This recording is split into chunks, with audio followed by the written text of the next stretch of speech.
ମ୍ୟାଚ୍ରୁ ଓହରିଲେ ପିସିବି ଦେବ 350 କୋଟି ଟଙ୍କାର କ୍ଷତିପୂରଣ।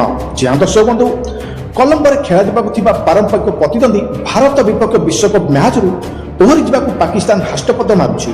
ଏଭଳି କଲେ କିନ୍ତୁ ତାର ଆର୍ଥିକ ମେରୁଦଣ୍ଡ ଭାଙ୍ଗି ଦୁଇ ଖଣ୍ଡ ହୋଇଯିବ ବୋଲି ଆଇସିସି ଯାହା କାର୍ଯ୍ୟାନୁଷ୍ଠାନ ନେବ କିନ୍ତୁ ପ୍ରଶାସନକାରୀ ମଧ୍ୟ ତା ଉପରେ ବଡ଼ କାର୍ଯ୍ୟାନୁଷ୍ଠାନ ନେବେ।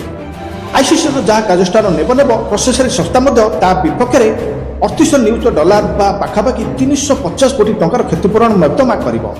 ଏକଥା ବିଶ୍ୱକପର ପ୍ରସାରଣ ଅଧିକାରୀ ହାସଲକାରୀ ସଂସ୍ଥା ପକ୍ଷରୁ ଭାବେ ପିସିବିକୁ ଜଣାଇ ଦେଇଛି। ଏହା ପୂର୍ବରୁ ପୁରା ବିଶ୍ୱକପ୍ କିମ୍ବା କୌଣସି ମ୍ୟାଚ୍ରୁ ଓହରିଲେ ପାକିସ୍ତାନକୁ ଏକଘରିଆ କରିବାରେ ସମସ୍ତ ରଣନୀତି ଆଇସିସି ପ୍ରସ୍ତୁତ କରିସାରିଛି।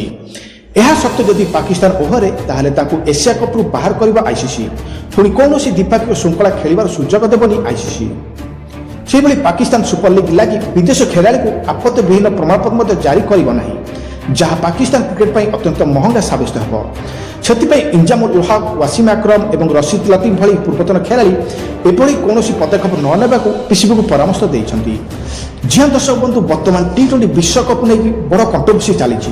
ଭାରତ, ବାଂଲାଦେଶ, ପାକିସ୍ତାନ ବର୍ତ୍ତମାନ ବାଂଲାଦେଶକୁ ଉସ୍କାଇକି ତାକୁ କହିଛି କି ବାଂଲାଦେଶ ଟିମ୍କୁ ଆପଣମାନେ କୌଣସି ମତେ ଭାରତରେ ଟି20 ବିଶ୍ୱକପ୍ ଖେଳନ୍ତୁ ନାହିଁ। ପାକିସ୍ତାନ ଟିମ୍ ମଧ୍ୟ ଭାରତ ତ ଆସିବ ନାହିଁ, ତାର ସମସ୍ତ ମ୍ୟାଚ୍ ମାନେ କଲମ୍ବୋ ବା ଶ୍ରୀଲଙ୍କାରେ ଖେଳାଯିବ। ଆଗରୁ ମଧ୍ୟ ଆଇସିସି ଦ୍ୱାରା ତା ସିଡ୍ୟୁଲ୍ ଜାରି କରାସାରିଛି, କିନ୍ତୁ ବାଂଲାଦେଶ ଟିମ୍ ଭାରତ ଆସିବାର ଥିଲା। କିନ୍ତୁ ମୁସ୍ତାଫିଜୁର ରିମ୍କୁ ଯେବେ ଆଇପିଏଲ୍ରୁ ବାହାର କରାଗଲା, ତାପରଠୁ ବାଂଲାଦେଶ କ୍ରିକେଟ ବୋର୍ଡ ଜିଦ୍ରେ ରହିଲା ଯେ ଆମ ଟିମ୍ ପାକିସ୍ତାନ ଆମର ବାଂଲାଦେଶ ଟିମ୍କୁ ଭାରତ ପଠାଇବ ନାହିଁ। ବାଂଲାଦେଶର ସମସ୍ତ ମ୍ୟାଚ୍ ମଧ୍ୟ ସେ ଶ୍ରୀଲଙ୍କାରେ ଖେଳିବାକୁ ଜିଦ୍ରେ ରହିଲା। କିନ୍ତୁ ଟି20 ବିଶ୍ୱକପ୍ ପାଖେଇ ଆସିଥିବାରୁ ବହୁତ କମ୍ ସମୟ ଥିବାରୁ ଆଇସିସି ଏହାକୁ ମାନେ ନ ଘୁଞ୍ଚିବା ପାଇଁ ବା ସିଡ୍ୟୁଲ୍ ନ ଚେଞ୍ଜ କରିବା ପାଇଁ ବାଧ୍ୟ କଲା ବାଂଲାଦେଶକୁ। ଆଉ ବାଂଲାଦେଶ ମଧ୍ୟ ତାର ଜିଦ୍ରେ ଅର୍ଡର ରହିଲା ଯେ କି ମାନେ ପାକିସ୍ତାନର ଜିଦ୍ରେ ପାକିସ୍ତାନ କଥାକୁ ମାନି ବାଂଲାଦେଶ ଜିଦ୍ ରହିଲା ଯେ ଆମେ ଭାରତ କୌଣସି ମତେ ଯିବୁ ନାହିଁ, ଟି20 ବିଶ୍ୱକପକୁ ବୟକଟ୍ କରିବୁ। ବାଂଲାଦେଶ ମଧ୍ୟ ଯେଉଁ ଆଇସିସି ତରଫରୁ ଡେଟ୍ ଦିଆଯାଇଥିଲା, ଧାର୍ଯ୍ୟ ଦିଆଯାଇଥିଲା, ତାହା ମଧ୍ୟରେ ସେମାନେ ମନା କଲେ ଯେ ଆମେ ଭାରତ ଗସ୍ତ କରିବୁ ନାହିଁ ବା ମ୍ୟାଚ୍ କରିବୁ ନାହିଁ, ବୟକଟ୍ କଲେ। ଯାହାଫଳରେ ଆଇସିସି କିନ୍ତୁ ବର୍ତ୍ତମାନ ବାଂଲାଦେଶକୁ ଆନୁଷ୍ଠାନିକ ଭାବେ ଟି20 ବିଶ୍ୱକପରୁ ବିଦା କରିଛି। ତା ଫଳରେ ବର୍ତ୍ତମାନ ସ୍କଟଲ୍ୟାଣ୍ଡ ଟିମ୍ ନୂଆ ଟିମ୍ ଭାବେ ବାଂଲାଦେଶ ମାନେ ବିପକ୍ଷ ମ୍ୟାଚ୍ ଯେଉଁ ଖେଳାଯିବା ଥିଲା ସ୍କଟଲ୍ୟାଣ୍ଡ ସେ ମ୍ୟାଚ୍ ସବୁ ଖେଳିବ ଭାରତରେ। ନୂଆ ଟିମ୍ ଭାବେ ସ୍କଟଲ୍ୟାଣ୍ଡକୁ ଆଇସିସି ଯୋଗଦାନ କରାଯାଇଛି। ଝିଅ ବନ୍ଧୁ, ତ ଏହାର ମଧ୍ୟରେ ପାକିସ୍ତାନ ମଧ୍ୟ ଏପଟୁ ସେପଟୁ ମାନେ ଗାଲୁଆମି ମାରି କଥା ଏପଟ ସେପଟ ଜାରି ରଖିଛି। ଆମେ ମଧ୍ୟ ବୟକଟ୍ କରିବୁ, ମାନେ ଟି20 ବିଶ୍ୱକପ୍ ଖେଳିବୁ ନାହିଁ। ଭାରତ ଯଦି ବିଶ୍ୱକପ୍ ଖେଳିବୁ ଭାରତ ମ୍ୟାଚ୍କୁ ବୟକଟ୍ କରିବୁ। ଆଉ ଯଦି ବି ବୟକଟ୍ ନ କରୁ ତ ହାତରେ କଳା ବ୍ୟାଣ୍ଡ ବାନ୍ଧି ଭାରତ ମ୍ୟାଚ୍ ଖେଳିବୁ। ଏମିତି ତାଙ୍କର ଯେଉଁ ଗାଲୁମିପଣ, ଏମିତି ଯେଉଁ ଭଣ୍ଡ ଭ୍ରଷ୍ଟାଚାର ମାନେ ମିଥ୍ୟା ପ୍ରୋଗ୍ରାମ ଦେଇକି ସଦାବେଳେ ଉପରେ ପଡ଼ିଯିବ ବୋଲି କଥାବାର୍ତ୍ତା ପାକିସ୍ତାନ କରନ୍ତି, ସାରା ବିଶ୍ୱ ତ ଦେଖିସାରିଛି। ତ ଏହିଭଳି ତାଙ୍କର ବର୍ତ୍ତମାନ ନଟଙ୍ଗୀ ବାଂଲାଦେଶ ପାକିସ୍ତାନରେ ଚାଲୁ ରହିଛି। ତ ଏହାର ମଧ୍ୟରେ ଆଇସିସି ମଧ୍ୟ ପୁରା ପ୍ରସ୍ତୁତ ହୋଇକି ରହିଛି। ପାକିସ୍ତାନକୁ ଯେମିତି ବାଂଲାଦେଶକୁ ପାନେ ଦେଲା ସେଇଭଳି ପାକିସ୍ତାନକୁ ମଧ୍ୟ ପାନେ ଦେବା ପାଇଁ ଆଇସିସି ପୁରା ପ୍ରସ୍ତୁତ ହୋଇକି ରହିଛି।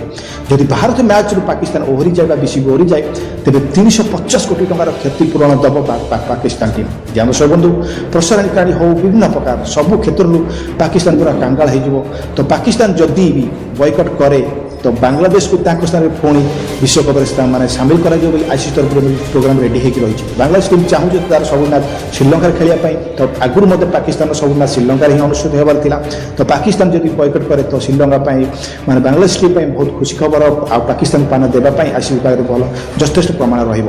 ଦର୍ଶକ ବନ୍ଧୁ, ତ ପାକିସ୍ତାନ ଯଦି ବୟକଟ୍ କରେ ଶ୍ରୀଲଙ୍କାରେ ସବୁ ମ୍ୟାଚ୍ ବାଂଲାଦେଶ ଟିମ୍ ଖେଳିବ।